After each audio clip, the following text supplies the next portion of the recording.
Hello दोस्तों, आपका स्वागत है एक नया वीडियो में। आज की इस वीडियो में आपको बताने वाला हूँ Vivo Y28s 5G में किस तरह से आप अपने मोबाइल को फुल रीसेट कर सकते हैं, पूरी तरीके से खाली कर सकते हैं। दोस्तों, आपका स्वागत है एक नया वीडियो में। आज की इस वीडियो में आपको बताने वाला हूँ किस तरह से आप अपने मोबाइल को रीस्टार्ट कर सकते हो। तो इसके लिए आपको आ जाना अपने मोबाइल के सेटिंग में आ जाने के बाद आपको स्लाइड करते हुए आ जाना सबसे लास्ट में, जहाँ पे मिलेगा सिस्टम का ऑप्शन में। तो आपको सिस्टम में आ जाना। सिस्टम में आने के बाद आपको मिलेगा रिस्टार्ट ऑप्शन। इसमें आ जाने के बाद यहाँ पे 4 ऑप्शन मिलेगा। या तो अपने सेटिंग का रिस्टार्ट करना चाहते हो तो रीसेट कर सकते हो, या तो पूरा मोबाइल रीसेट करना चाहते हो कर सकते हो। पूरा खाली हो जाएगा यहाँ से रीसेट करने के बाद।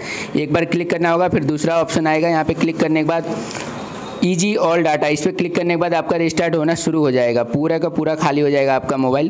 तो इस तरीके से आप पूरा डाटा खाली कर सकते हो। दोस्तों, ये वीडियो कैसा लगा कमेंट करके बताइए।